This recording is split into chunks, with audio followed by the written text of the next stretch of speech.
to call to order the July 21st Flathead City County Health Board meeting. First thing is roll call attendance, if you would, Janelle. Artis, Here. Don, Jessica, Here. Pam, Here. Rod, Here. Roger, Here. and Ronna Lee. Here. Yes, we have an agenda. Is there a motion to either first, are there any modifications to the agenda, provisions, changes? And if not, I'll take a motion to accept as is. Make a motion to accept the agenda. Second. Okay, it's been moved and seconded to accept the agenda as provided. All those in favor say aye. Aye. All right, we'll move on to public comment. I guess we didn't receive any written public comment. So we'll move on to public comment. First, we always start with comment from the audience. Is there anyone in the audience that would like to provide public comment? Going once? Yeah. All right, we'll move on to Zoom comment. I understand that there is one person that wanted to, Kate Wilson with the Flathead Basin Commission. Yes, So Kate, are you there? I don't see Kate on there. She's not there.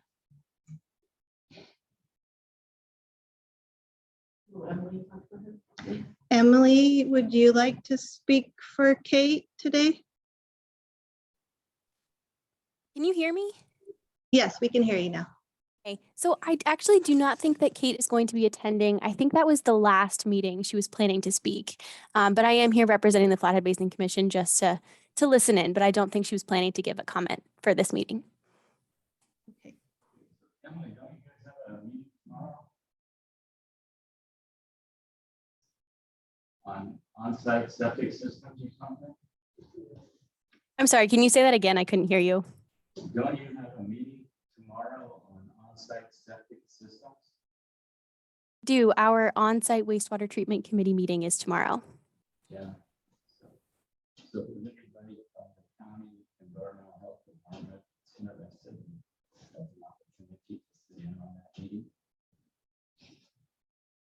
What are you presenting, Emily? It's a Zoom meeting tomorrow. What's on the agenda? So we'll be talking about, actually I have a copy of the agenda right here. We'll be giving some updates on some of our recent projects. We're doing a synthetic DNA study that we'll update on. We also co-hosted a workshop with Flathead Lake Biological Station and the University of Montana and the Whitefish Lake Institute. So we'll be giving some highlights from that workshop as well, and then discussing kind of our plans for our upcoming septic risk model that we've been working on. And we're hoping to create a publicly accessible GIS tool that folks can use. And so we're going to get some guidance from our commission on how that rollout will look and who we should be presenting that tool for. Well, thank you for the update. Thanks. Okay, we will then move on to approval of the June 16, 2022 board minutes. Does anybody have any comments on those changes? Then I will make approval of the June 16, 2022 minutes as written. Yes, sir. Thanks. Right. It's been moved and seconded to accept the June 16 minutes as provided. All those in favor say aye. Aye.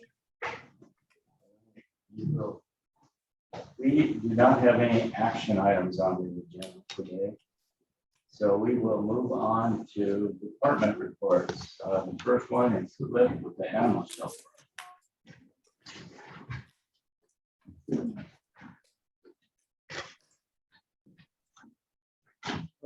quick for me. Good afternoon, Mr. Chairman, members of the board. Just a couple of quick items. Our animal numbers.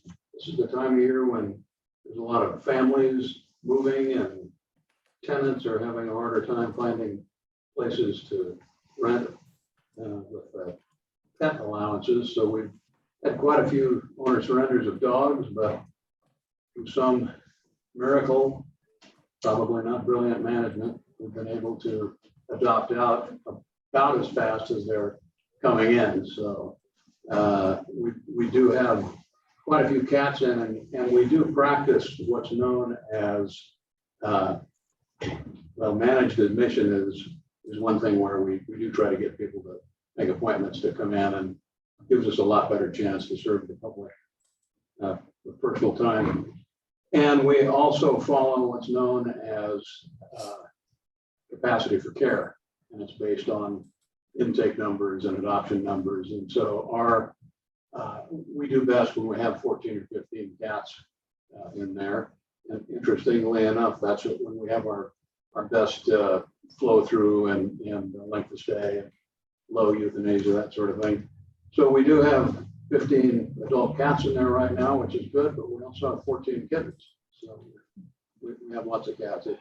Kittens are highly adopted, so we'll do all right there. And I've just been waiting for, there's a certain vocal group of cat lovers who think that when we say we're full of cats, that we're making it up, because they go on our website and they say, if I count up adoptable and stray cats, you only have 15 or some number. And so anyway, it's been nice that we have been for the last year or so posting this report on there, which is a great 12-month look back, and it tells you how many we started with and how many we ended up with. And I'm happy to say that practically no one looks at it. So, but anyway, we're trying to be transparent on that. So the other thing that of note is our multi-purpose building that we've been working on is basically complete. You want to stop by it. It looks great. And just to remind you, it's basically the configuration of this room with drains in the floor, and it can be used for animal as well as people. And we do have the only differences behind the kitchen type equipment. We have 2 bathrooms in there. And in October, we're having the Montana State Educational Conference here. So that's very exciting to us. But yeah, come on by. It really, it looks nice. We got electrical power just yesterday. It was basically structurally complete, and so delay there. So anyway, that's pretty exciting, and about all I have. Any questions? Rob. One question, Cliff, thanks. It kind of struck out to me here, but what exactly does return to field mean?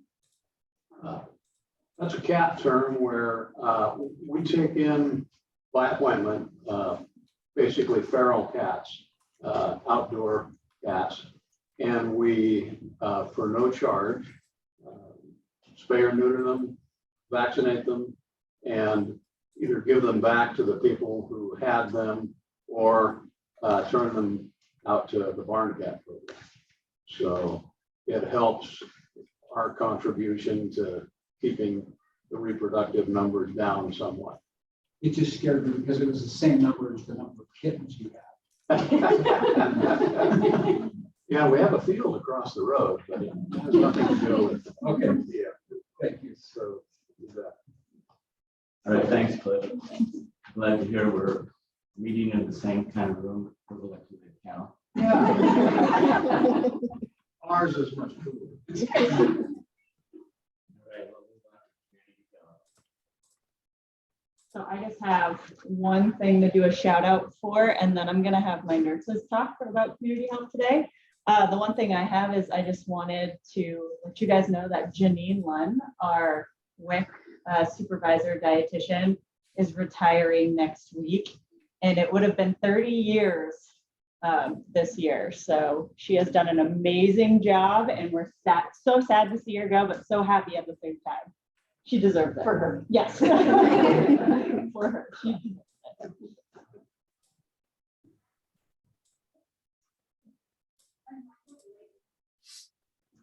Good afternoon, my name is Mackenzie. I'm one of the nurses down in immunizations. And the update I have for you guys today is on the suicide task force. So this is not a program run through immunizations, but it does have some health department representation. And I was told there were some questions about it at the last meeting. So the suicide task force is a cross-sector force. It's facilitated by Logan Health and the Nate Shute Foundation. So they kind of co-facilitate those meetings, but in attendance are the health department, there's Greater Valley, there's law enforcement, school district. It's a pretty good group there. That task force has been meeting since March. I didn't make the first 2 meetings, so I can't give much update on that, but we did meet this Tuesday. That meets once a month. It breaks into 3 groups. So it focuses on prevention, intervention, and postvention. Within those 3 groups, all the people that attend kind of get to self-select so that their focus can be pulled into those groups. There's really 2 purposes in that. The groups are able to focus on initiatives and making some movement and moving those initiatives forward.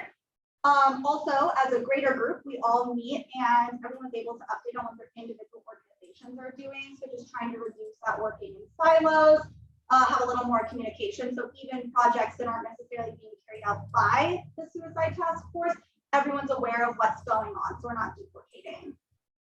In the prevention group, or I guess, do you guys want to hear a little bit about the different initiatives that are coming out of each group? Yeah, so right now, prevention, that's the one that I sit on. They're looking a lot at public service announcements. They're focusing on safe gun storage as well as destigmatization of mental health care and suicide. So they're focusing on trying to put out a PSA. They're looking at other initiatives throughout the country and just trying to see if, one, we don't have to recreate the wheel. If there's any that we feel match the tone of our community and the culture around here that we think would resonate. Guns, of course, are a very sensitive issue, and we want to make sure that the messaging is really clear that we're not concerned with taking them away from anyone or decreasing the rights of gun ownership, but just safe gun storage, especially with children in the home. Also looking at a gun lock distribution program that could possibly go hand in hand with that, since data supports that education alone with safe gun storage doesn't usually lead to safe gun storage, but education with the device has increased in most studies that they look at. We're also looking at lethal means storage counseling training. So that would be targeted gatekeepers, such as in the school or within the healthcare system, like pediatricians, that would have some training on how to counsel parents or others about lethal means storage. So lethal means being primarily firearms, as well as sharps or medications. What, again, another study found with that is that 60% of those that received a validated or received counseling from someone who was trained with a validated method went on to store guns safely, but only about 2% of people that were considered targeted gatekeepers have that training. So, and that's not for our community. That was a larger nationwide study. I would imagine very few people in this community have that training. So we're also looking at possibly bringing in some training for that. The intervention group primarily consists of healthcare and law enforcement. So their group brought in the suicide safe care training at Logan Health in June. That was attended primarily by primary care providers, but it was open to all, including the schools. That's looking at screening, assessment, and intervention on a very basic level, so just easy to implement. They, out of that, decided that they want to do a suicide safe care train the trainer. So they will be bringing in that train the trainer event, undetermined time and date, but they would like that to train CPS, the Department of Corrections, foster care licensing, schools, with a target specifically to coaches and athletic directors. So that's who they're kind of looking at in the next couple of months to bring in and give that safe care train the trainer so they can go back again and train their groups. In the postvention group, that is primarily consisting of suicide loss survivors, so family members that have lost someone to suicide. And they are focusing a lot on support groups around the community and something called the Bluebird Box program. So the Bluebird Box program was created by someone who lost her daughter to suicide. And it is blue boxes that go out with the coroners when they're called to a suicide. And inside the box has comfort items as well as resources for those families. Everything, and I can't totally put all of it, but everything from local mental health care providers, how to go through different just like financial and legal aspects after someone dies. There's books in there about how to address loss with children, soft blanket, things like that. So they're really cool boxes. My understanding is that a couple have already gone out with coroners in the last month or two, and all the coroners have requested to have one in their car, so they should all have those. The other thing that team is working on is what's called a loss team. So this is a model out of Helena that they would like to implement here. The loss team would be, my understanding is a mental health care provider and someone who has experienced suicide that would go out and basically co-respond to an incident where someone died of suicide to be able to support the families. Some of the general updates, so not specific to those groups, but general updates that we've talked about in the task force in general, so other things going on. Logan Health is piloting a gun lock distribution program in their inpatient pediatric population. So for those inpatient peds, I'm not exactly sure how it's being carried out, but they are looking to either give all families or offer gun locks to all families of the kids in there with some degree of education or screening and offering those. Logan Health in general is screening all of their inpatient as well as emergency department and well child check or wellness checks in general for mental health. So they're trying to screen everybody universally that comes through. That was rolled out last summer. And then final note is September is Suicide Awareness Month, and the AFPS is hosting their annual Suicide Awareness Walk at KMS in September. That's my overview. Sorry that was a bit lengthy. Does anyone have any questions? All right, thank you guys.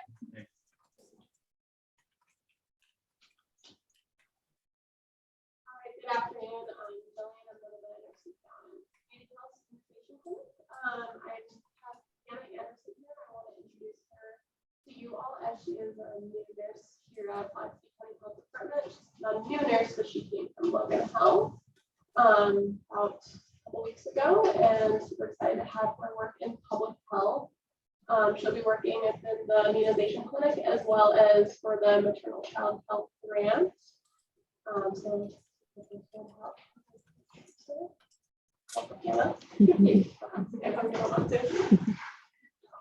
Okay, and then briefly I wanted to touch base on something that we're doing that we'll be offering at the health department. So a couple months back, the state health department received a travel grant to purchase COVID PCR machines for travel related reasons for testing. We finally received those machines, so we're working on some policies and processes to offer this in the community. As some of you know, if you guys have done traveling, some places may still require a COVID test within so many days period before they leave or coming back. As we know, some things have changed with time, overflow of changes, but so we're looking at offering COVID travel PCR testing. We received state allocated supplies, and with those supplies, we can't charge for those supplies, but we can charge for staffing time. So looking at, we'd like to offer a PCR at $45. And then if once we, like later on when we are purchasing our own supplies, we would increase that to $75 to include supplies costs. And we're looking at also offering COVID rapid antigen travel tests, kind of the ones similar to at-home kits, but where a healthcare professional would observe. Some places still may require that at $25.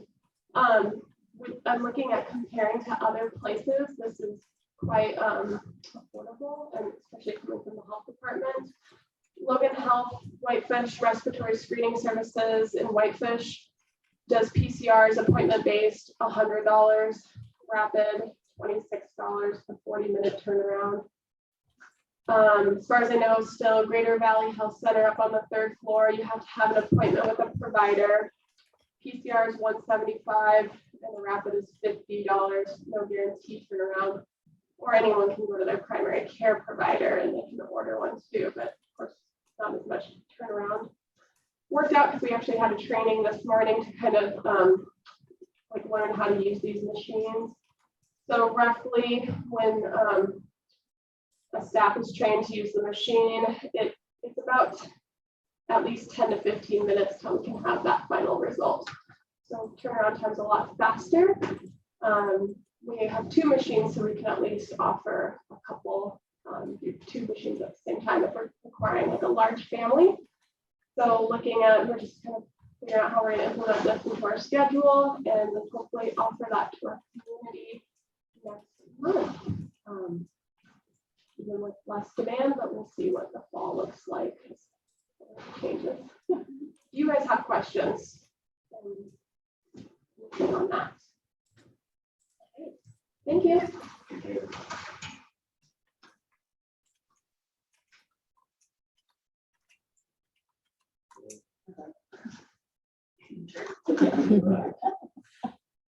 So population health is next. So I brought in Lisa to, if she had any questions about COVID and communicable disease, so we can start with that. Does anyone have any questions about the communicable disease report or our COVID numbers or anything like that? With the COVID, we have been reporting a situation report every single day.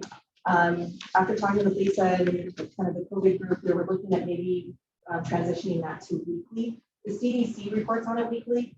So when we put out those situation reports daily, we go from low to medium to high to back to low to, so if we gave an average of the week, we felt like that would be a little bit more reflective of what's actually happening in the community. So if the board was okay with that, we were hoping to go forward with those weekly reports instead of daily. Yeah, it seemed like the weekends it was a little always because nobody's coming in. Correct. Yeah. So if we can just do the average, then it kind of gives you a better reflection of what's going on. And the CDC is always a little bit behind us. So what they're reporting out to the community is not necessarily what's reflective of real time what's going on in our community. So what I just kind of observed generally is that Flathead County is still on the lower side of other counties in Montana. Is that accurate? Or? Lisa. Yeah, we've been a little bit lower than some of the other larger communities that are in Montana.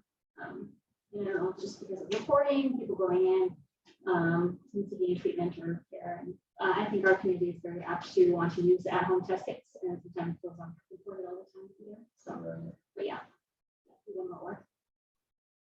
Okay, well, it's good anyway. So I keep track of those daily reports.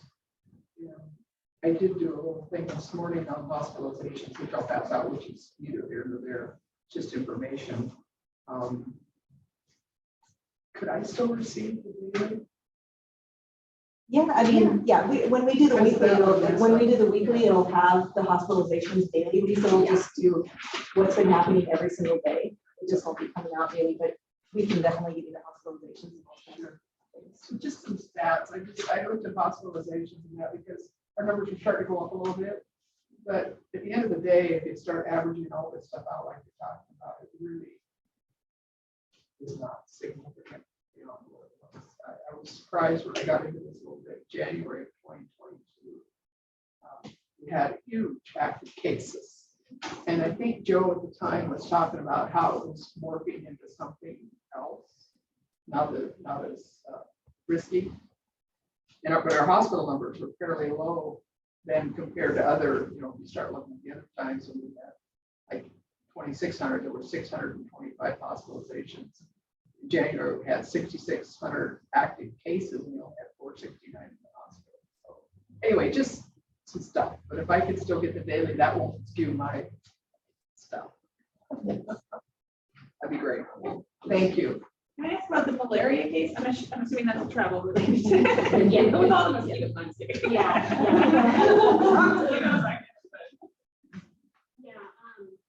So that was an individual that just came here from. So we're still working on that. They learned something from the mosquito report. With the breast and cervical health program, it's not reported on that, but we just got new numbers. So, there it is. Oh, that's the chapel. Our screening numbers are going to go down from 660 to 425, I believe. That is more reflective of actually what's been happening in the community. We've been after the state for a while to adjust our goal numbers. Because the 660, we were the highest in the whole entire state. So that our goal was higher than Billings, higher than Missoula, higher than Bozeman, for whatever reason. And we still screen more women than they do, regardless, for whatever reason. We have a very successful program, but they finally got on board that recognizing that people do have insurance now and people are able to get screenings. So they'll give our number at 425. With also the caveat, if we go above that, they will still cover those costs for those women. So they'll just give us numbers back, but our goals will be met. So that's going to be the change going forward starting July 1. So we were pleased with that because it's frustrating for the individuals that are working in the program that we're not reaching that goal and they feel like they're not doing it. But due to insurance expansion, and we're just not seeing the need as we saw before. So. That's the big change there. And then I have other stuff that I can talk about under the health officer's report. So.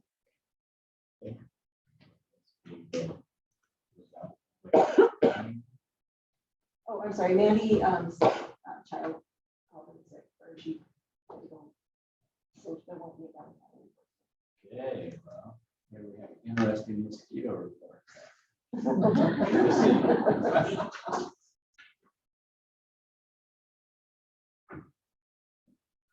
Good afternoon.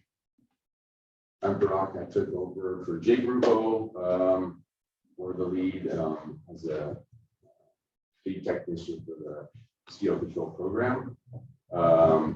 Jake is loving it right now, being out in the field all the time. So he's enjoying his little bit of time between now and when he becomes sanitary. So, so this season, I'm sure all of you are ready for the mosquito season to be over with.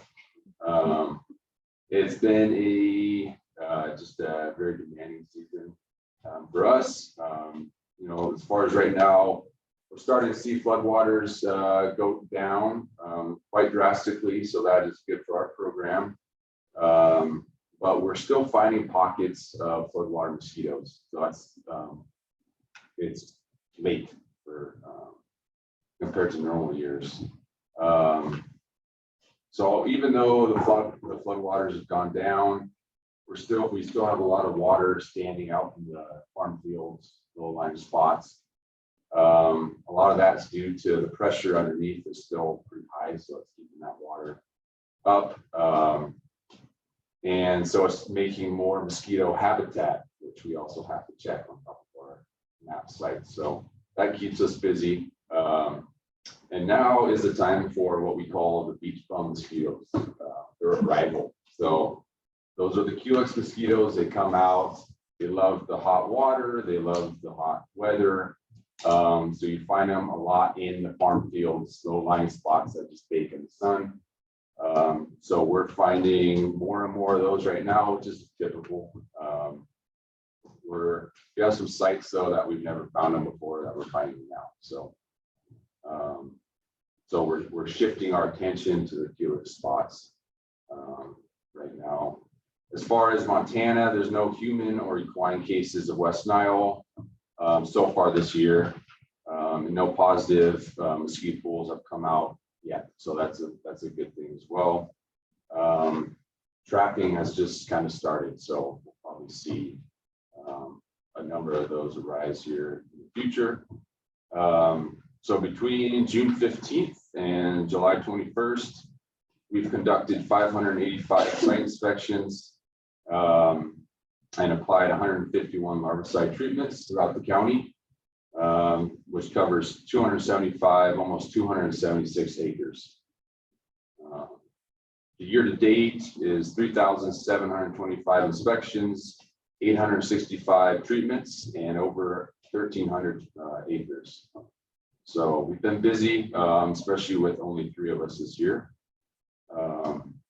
And now we are out adulticiding, fogging. And this year we always have kind of the same pool of places that we do every year, but this year is different, to say the least.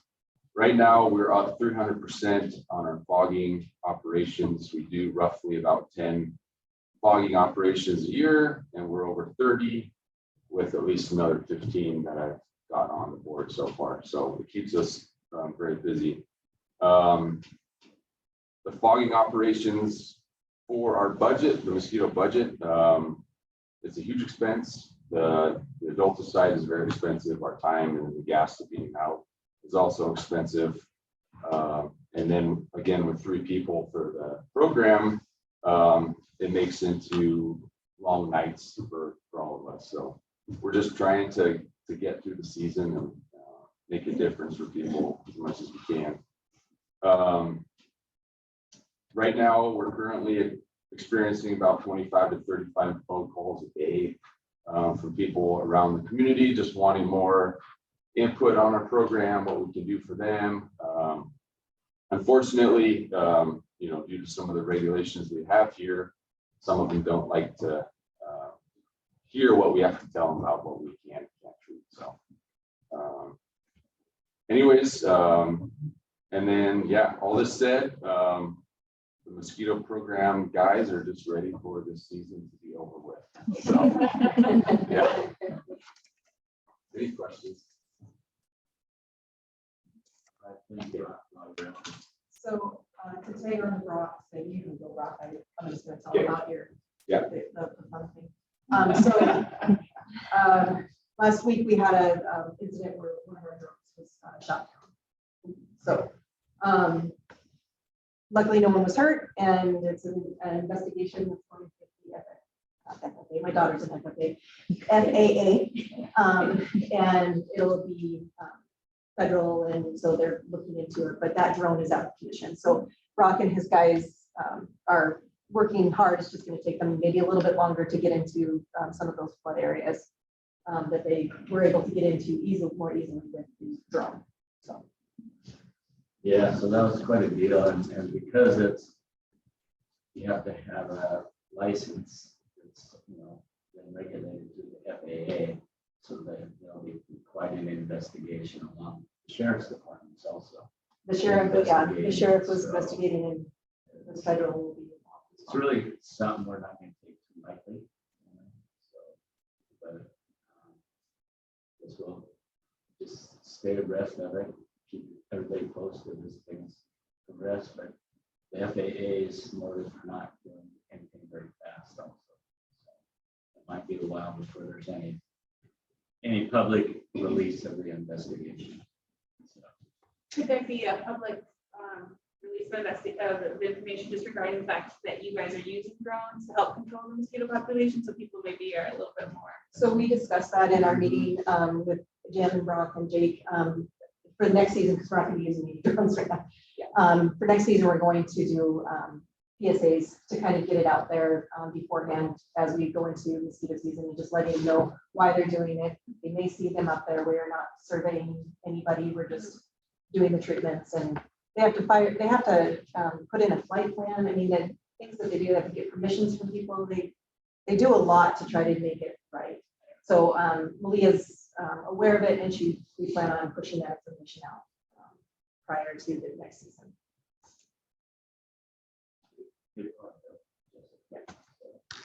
okay, thanks, Brock. We'll move on to the environmental health report. Jim.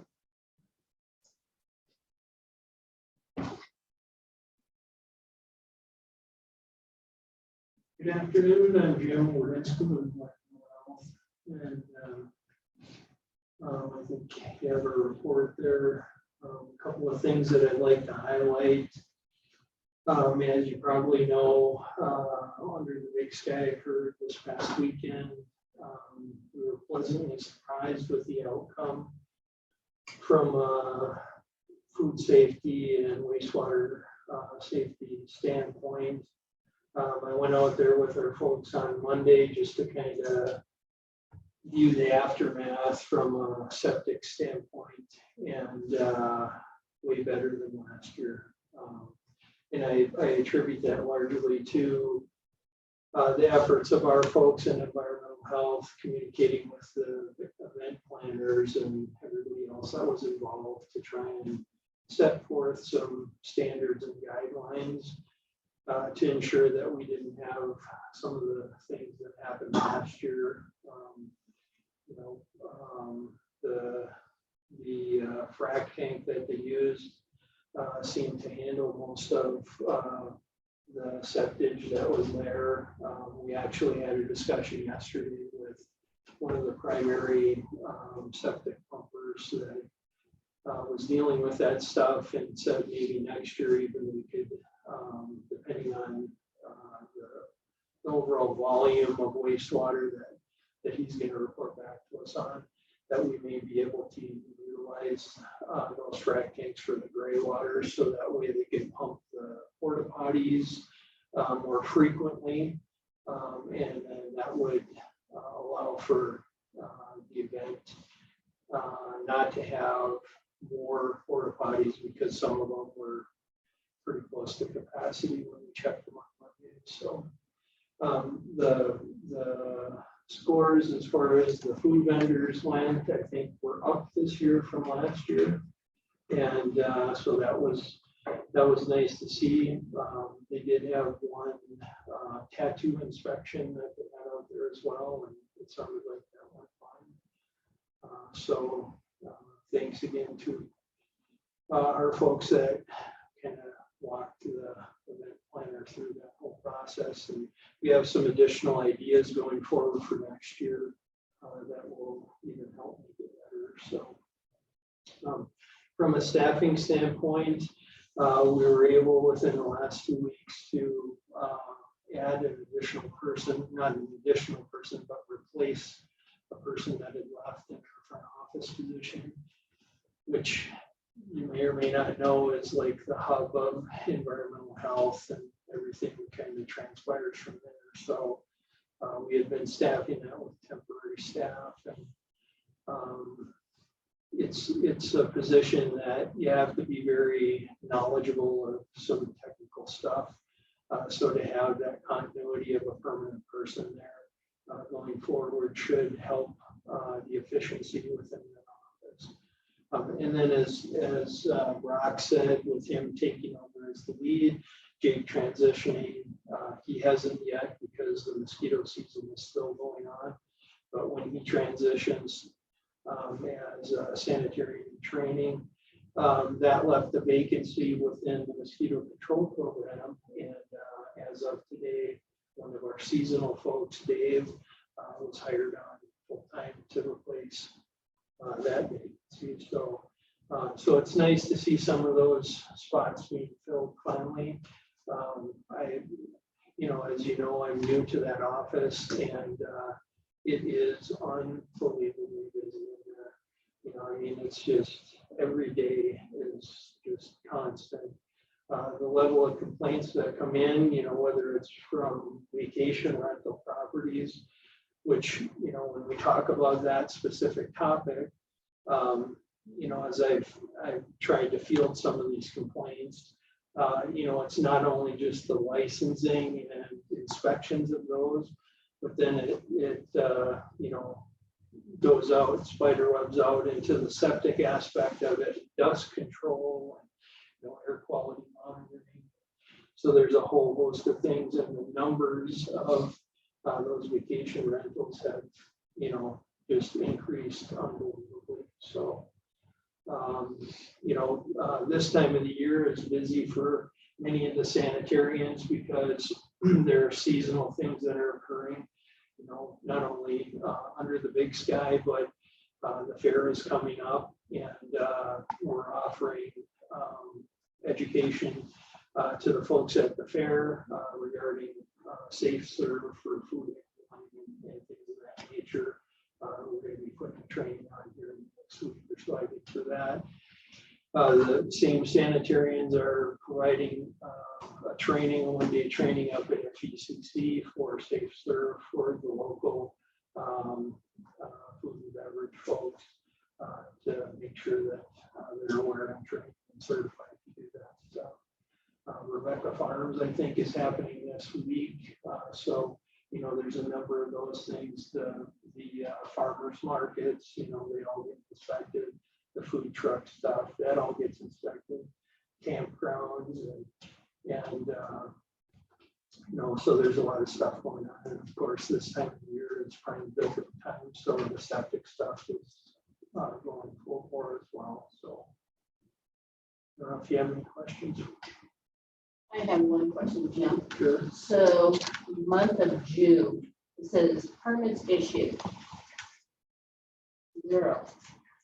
I think there's three or a few columns that are missing Okay. in your, and then site evaluations and site reviews and then finals. I think just that you guys just had applications received. Normally you guys. Okay. I'll Under check. the, yeah. I can check on that. That'd be nice to have. Yeah. For them. Yeah. And quite honestly, when I looked at these numbers, they seem low to me. But I'll inquire about what goes into, you know, what criteria and how we came up with the numbers. And get that. I just think they just missed those. Sure. Yeah. Maybe just got overlooked. Yep. And then didn't we always, if you got a C or lower or a C on the food score, we always had a recap of what it was? Yeah, and there was usually a plan of compliance that went into. Right, and there's a few of them on here. So Is that something that we'll see when going forward? I think it's just something that Yeah. we had. I think it usually triggers in a report, and what they would do is, and just as another, they would put an extra page in there to kind of explain what the C was. And then when they would go back for a reinspection and if they had got it, the grade up. So yeah, it's probably just a matter of just talking to whoever we need to get it out there. Because I just looked on the website, because it's on your website, and saw what it was. So it's on the website. Yeah, everything's on the website, Yeah, it's but on you the can see the website. full report on the website, but we just highlight those that were in the lower section, just so that if anybody had any questions, we could talk to it. Yeah, it's been a long time. So anything with C or lower you want? I think that's what, yeah. That's Okay, what and we- you include that with the report. Yeah. Okay. And we can pull some examples, Jim. Wendy's usually pretty good about this first report on septic system activity. So she usually has a pretty good handle on that. Okay. Did you have something else, Ron? No, artists addressed my question. Disengage. Yeah, it's a busy time of year for sure, especially with the fair coming up. It's going to be really hectic. Any other questions for Jim? All right, thank you. Thank you. All right, we move on to Mr. Kirk. Good afternoon. The report you have in the finance package is for June, of course, and it's preliminary data. We're in the process of closing out the fiscal year. But we're headed in for a strong position for the closing of the year. So it's good to see that. So we're looking at about $2 million compared to 1.7 a year ago. So that will translate into lower mill levy revenue, lower mills next year. So we'll wait until the August Department of Revenue data come in to finalize that. Finance department will take a look at that, but that'll certainly help out. And the main reason really for the strong position going into next year is due to the COVID funding that we got for some administrative fees for COVID shots. To what Jim was saying about the level of volume in the environmental health department. They generated about $300,000 or so over budget. So that tells you a little bit about how much has been going on there. And then on the expense side, immunization department, we had an immunization grant that provided some funds, and the immunization department expenses were under budget. So everything looked pretty good for the year. Home health, negative 168,000 at the end of June. Year to date, about 200 right now. They're in the process of winding down the operation, of course, and by the end of the month, hopefully the patients will be taken care of, and then we'll be wrapping up some of the financial details. And so in process. That's all I have today. Any questions on the budget or go forward? Thanks, Coach. Yep, you bet. Anyway, move on to Jen and the health. All right. So I just want to first say a shout out to the environmental health staff for what they did with Under the Big Sky. The Under the Big Sky was a huge undertaking, has been a huge undertaking this whole time, as well as communicable disease. Lisa's been involved with the meetings, going up there with emergency preparedness and communicable disease. But the amount of time and energy that they have had to put in has been overwhelming, on top of everything that they're still required to do throughout the summer. And they've done an amazing job. Crystal and Danielle, the jobs that they did to get that group into compliance needs to be really highlighted, just because from the meetings that we had with them, from the initial meeting to the final meeting that we had with them, it was a completely different attitude. And they were actually very complimentary to Crystal and Danielle for them, holding them to a higher standard. And they said that basically that of the areas that they are in this country, we have held them to the highest standard for their food quality and for their septic and those kinds of things. So they did an amazing job with that, and did a great, I mean, they've just been amazing to do that. So I just wanted to highlight that.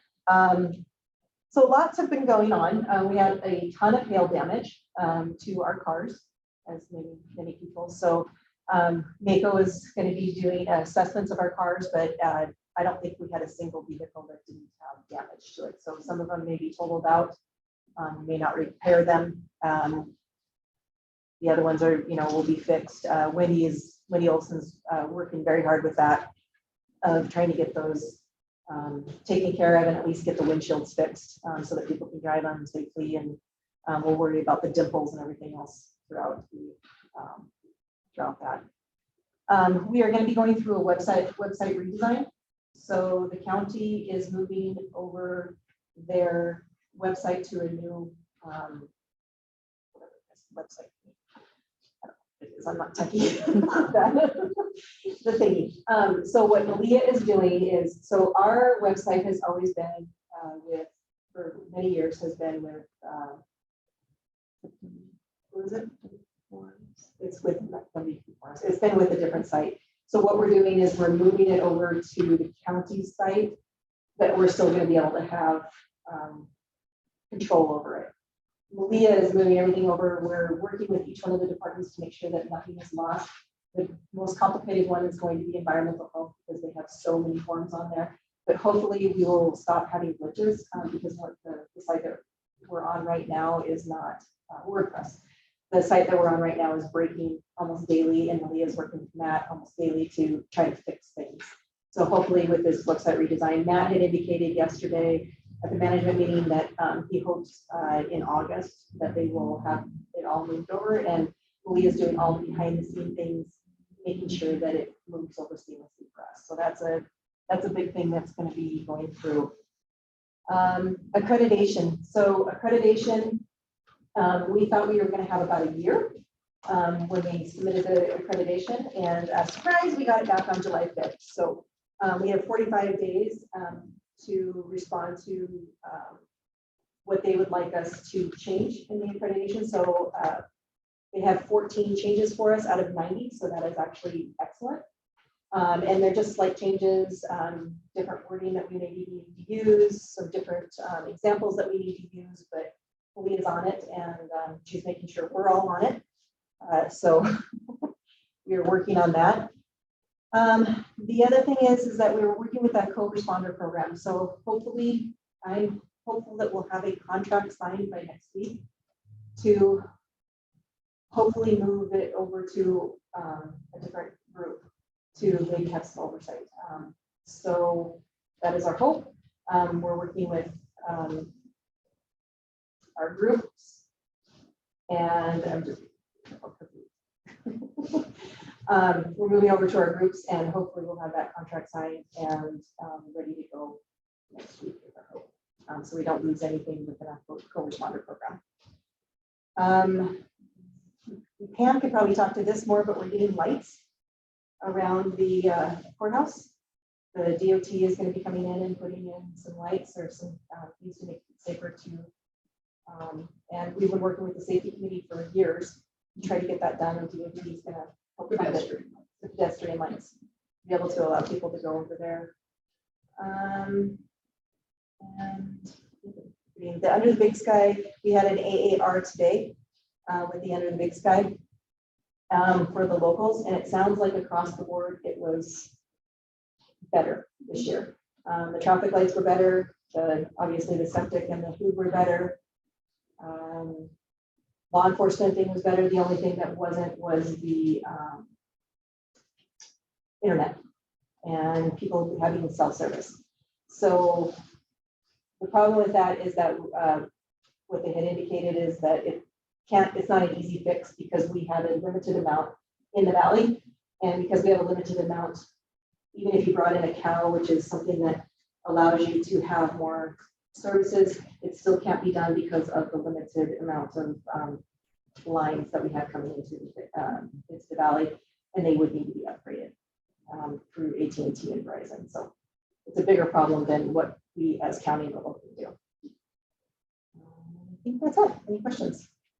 For the co-responder program, are you fully staffed or are you still looking for? We're still looking for another co-responder. So we do have we have the two Sarahs. So the co-responder, one that responds, and then we have the other Sarah that helps with the administrative stuff. And so we have both of them, but we still, to be fully staffed, we would have to have another co-responder. But we do have the vehicles purchased. We do have, they're all getting outfitted. We have the one vehicle completely outfitted. We have another one that is getting outfitted, so they'll be ready to go when we do get somebody hired, and hopefully we can move forward and get that. I know it's valuable to law enforcement. All of the law enforcement agency have found it very successful, and so they are really vested to keep that program going. So I didn't realize it. I didn't know that Environmental Health's website was the independent provider. Is that what it was? So WordPress, so historically, the county had their website, and what we found is that their website limited us to a window of about this big of what we could put on there. And so about 10, 12 years ago, we moved on to WordPress so that we would be able to put more information out there. So the fairgrounds, the sheriff's office, and the health department all went onto a WordPress just because we have volumes of information. Other people just have very, bulleted points, and we just have so much. So we had moved to WordPress. WordPress is not working, so we're moving back to the county because the county is actually getting a new one that will allow us to provide information like we would like to. And that was the only reason we went off to WordPress. Other further questions for Jen?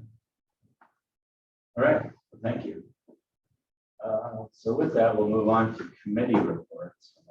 I'll start. The Environmental Committee had a meeting, I think it was on Monday, and we had a couple things going on. One was we got an update on our grant application. We have some ARPA funds that we're using for a biosolids, we're hoping to institute a biosolids program, and we have hired HDR to do the study for that and manage it.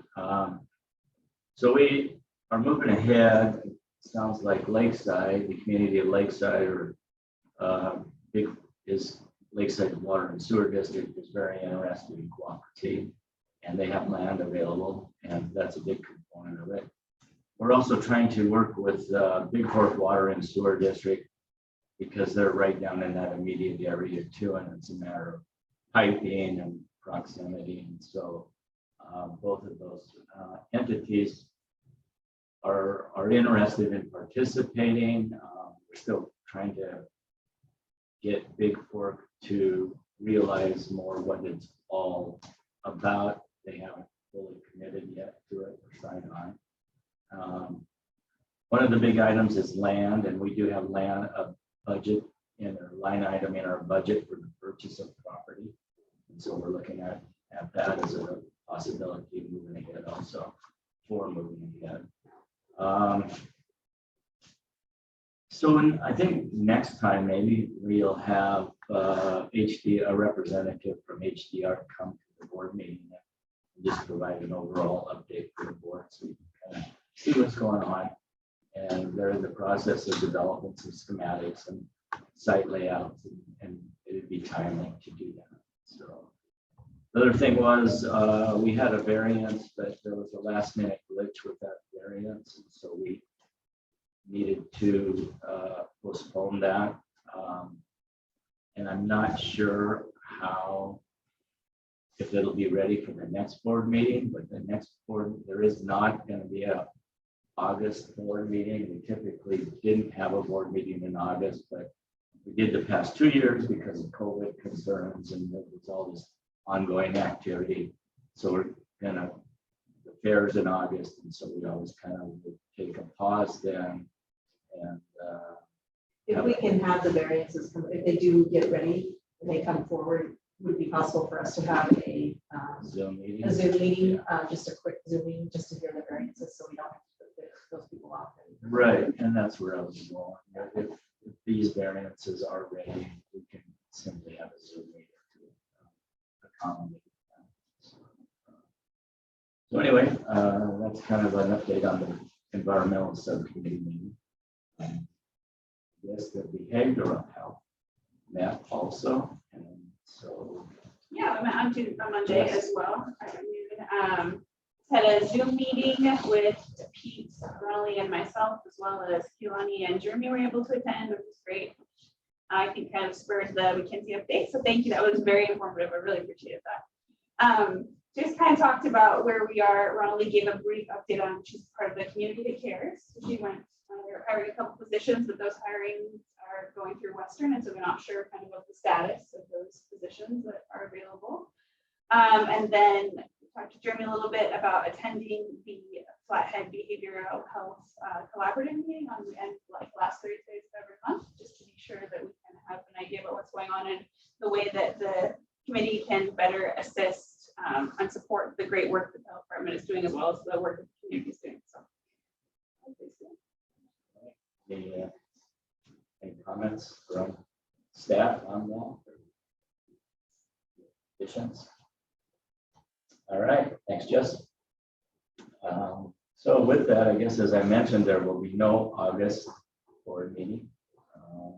We'll meet then in September. We'll move on to board member discussion. Artists, yeah. No.